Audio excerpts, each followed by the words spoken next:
Hey everyone, today we're going to be checking out a lot of the changes coming in 9.15. This one's a little bit weird because they've left it really late to put the changes up on the PBE. Basically, we have a list of what they're testing out right now. The numbers could change, things might be a little bit different. So just to warn you guys, this is what we have right now, but it might be a little bit different what we have on live servers, but I'll update the video next week.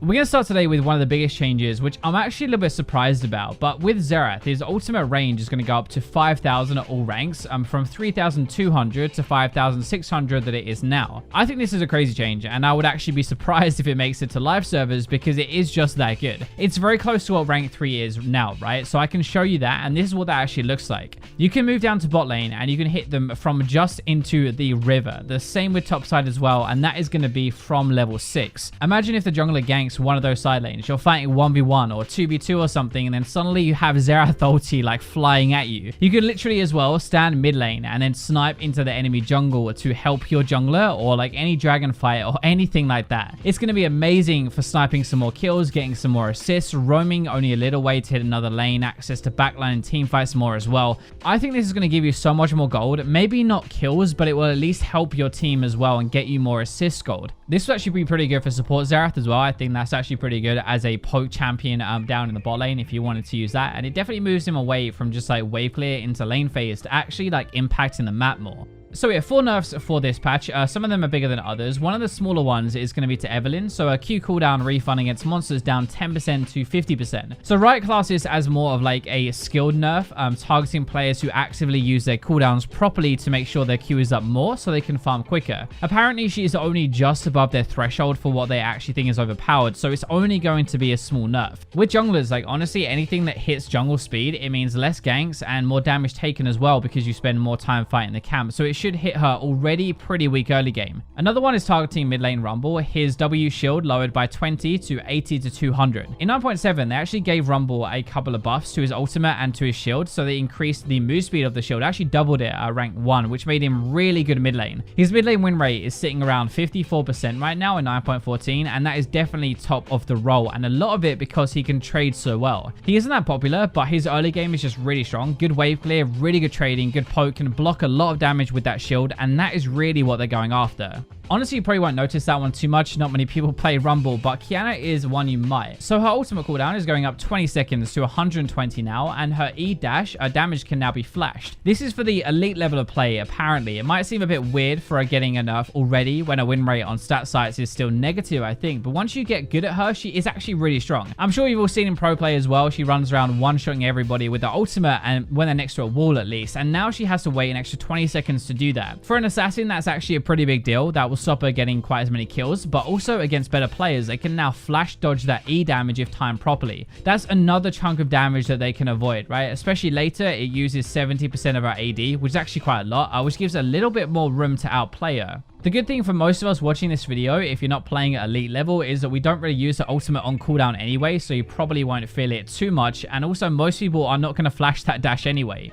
The final nerf we have is to Karma support. So her E and her ultimate, when used together, the bonus shield to everybody, that has been lowered to 25 to 190 plus 50% of your AP. So that's going to be down 5 rank 1, and it's going to be down 20 rank 5 and using 10% less AP now. So this is aimed at pro play, by the way, specifically, especially for team fights. It could shield like a good 300 to 400 per person, which is actually pretty insane. When your team is more coordinated, it's very hard to deal with. Like, they're going to try and limit some of her team fighting while still keeping her buffing and good lane phase. They have said Karma support here, but I'm actually not too sure because it has a pretty good AP ratio, and I think this was actually being played a lot top lane as well. If you're playing Karma, you're not going to notice this in lane phase really at all, especially for solo queue. It'll be something like much later into the game. Now we're going to move into some of our buffs. There are actually loads of buffs, and some of these are bigger than others, and I want to touch on a couple that seem really good, but maybe actually aren't. So for Syndra, her W bonus now at maximum rank is 30% true damage, up from 20%. When Syndra is in meta, it's always kind of tough because she just like presses one button and she kills you if she's got enough items. 10% more true damage definitely seems massive, right? It will give you more damage, especially with more items, because the ratio is going to increase. The catch is that usually you max your W last, and that means you won't unlock the true damage until level 18. Suddenly that doesn't actually seem as good anymore, right? Like the alternative is maxing it second, which isn't going to be bad. I'm guessing people might actually start to do that as well and get it active by level 13 instead, but it does mean you lose the bonus on your E. That is going to be the extra width on the stun. So basically, yes, it is a buff, buff, and late game definitely going to be a buff, but mid game you're going to have to choose. Another one like that is for Leblanc. Her E-chain damage, the second part of that, has been increased to 60 to 240 from 60 to 180. It's similar because you max it last. It's a good 60 more damage, but there aren't many times you actually connect the second part later, let alone get that late as Leblanc anyway. You just one-shot somebody. I think you can still 1v9 with a lead, but this won't really help you get it. Literally like the same in the lane phase, and at the moment there are just much better, more reliable assassins to use. So one buff that actually is pretty good though is to Vayne, and a lot of people who play AD carry like me will be very happy with this. You can't really buff her tumble or her W because they're going to be too strong, so they've gone after her E instead. The condemn wall damage, when you actually slam someone into the wall, is up to 150% increased damage from 100%. So what that actually looks like is it's now going to be 125 to 475 plus 125% bonus AD from 100 to 380 plus 100%. It's actually quite a lot as you get throughout the game, and it makes her dueling potential much better, and more important as well to actually hit your E and stun someone. If she does manage to do that, right, then you stand a much better chance of being able to kill that person or do most of the damage before they get out of the stun. Same with this as well, you actually max it last, so you're basically making a late game even stronger, but at least with this one, the base is 25 more for fights where you get into early game. Mid game as well, it uses 25% more of your AD, so it is actually still pretty good, even though it's mostly like better when you fully maxed it. Another AD carry that is getting a buff as well is Lucian. So his ultimate damage, these shots, is going to be same rank 1, and then it's going to be up 5 rank 2, and it's going to be up 10 rank 3. That is going to be per shot as well, so potentially it's 125 more damage rank 2 and then 300 more damage rank 3. I think that's actually pretty good, and as well with Black Cleaver, the arm penetration, like shredding through that, it'll actually do a lot more, like closer to what those numbers are. Obviously it doesn't help level 6 through 11, like it doesn't make any difference at all, but it does help mid to late game where Lucian isn't going to be as strong. Right now he falls off just a little bit too hard, so it's kind of risky playing him in the lane phase. If you don't get ahead, you're kind of screwed, so this will help with that for sure.